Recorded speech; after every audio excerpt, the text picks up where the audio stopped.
Shalom, shalom, direto da cozinha. Eu quero compartilhar algumas coisas com vocês.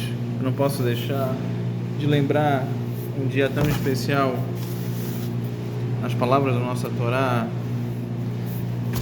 entre Ilhot Biat HaMikdash, ou seja, quando estudamos sobre as leis referente ao nosso Beit HaMikdash, que seja reconstruído em breve. E como hoje é a Hilula, ou seja, é a data de falecimento de um grande tzadik, que foi o nosso querido Abba Shaul, Chacham Abba Shaul, Ben Sion Abba Shaul, foi um dos pilares do judaísmo sefaradita. Para trazer luz esse dia, né? Zehutol Legelino, que o seu mérito nos proteja. Nós temos que quando uma pessoa bebe precisamente um revi'it, ou seja, quanto é um revi'it? Nós temos que um revi'it, ou seja, esse shur, essa medida se dá com 86 miligramas, 86, interessante.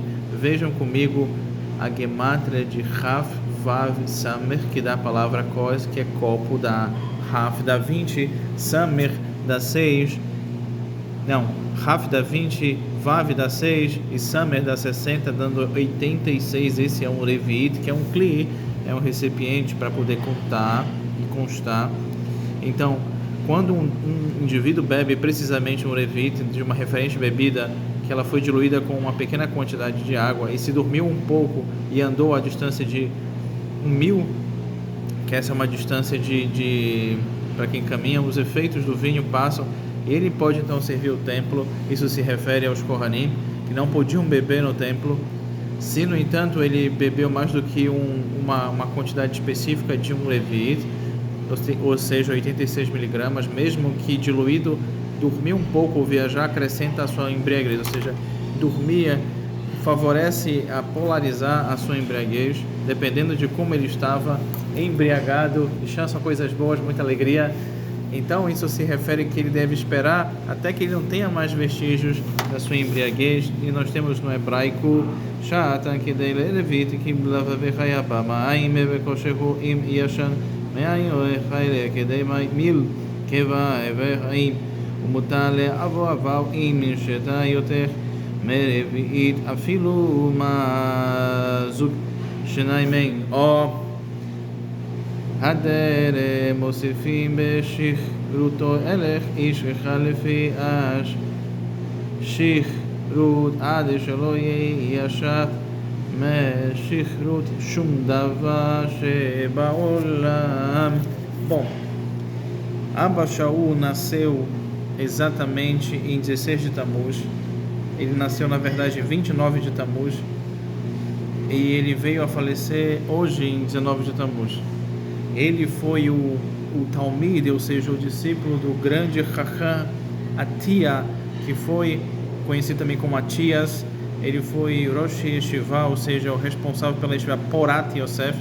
E ele chegou a declarar que a vida dele só se refere a ter nascido para poder passar a tradição para Ben Sion Abba Shaul. Da mesma forma, a gente encontra essas palavras também em relação a Arizal, com seu Talmid, ou seja, com seu discípulo Chaim Vital. Quando chegou um determinado momento da sua vida, ele casou com a filha do Chacham Mekubal, ou seja, do sábio e do cabalista Yosef Sharabi, com Hadassah, e lutou muito. Ele e a Hadassah não perderam de forma nenhuma a sua fé, ou seja, a sua emuná, e depois de 10 abortos, Hadassah teve o seu único filho, Eliahu. Mesmo que a medicina tenha dito para ele que não teria filhos, Abba Shaul era um mestre, era um livro ambulante de Alahá, de lei. E o meu mestre, o Rabino Meir Tawil, traz alguma coisa interessante. Quando um sefaradi faz um sium, ou seja, ele termina o estudo de um tratado do Talmud, ele deve fazer o Kadish Yaton, que é o Kadish, na verdade, para os enlutados, é o Kadish Israel, e não o Kadish que consta em todas as Gemarot, que é o Kadish que vem da tradição de Vilnius ou de Vilna, que é a tradição lituana. Tem também a sua certeza, entretanto, especificamente Kadish Lei Israel, que é o Kadish grande que a gente fala, E o costume é ver uma pessoa que esteja raiava de fazer Kadish para que ela faça a Kadish depois do Hadran lá, que com Desiata desmaia, com os ensinamentos do Raham Abba Shaul, possamos crescer, continuar crescendo cada vez mais na Torá Kedoshá. Shabbat Shalom.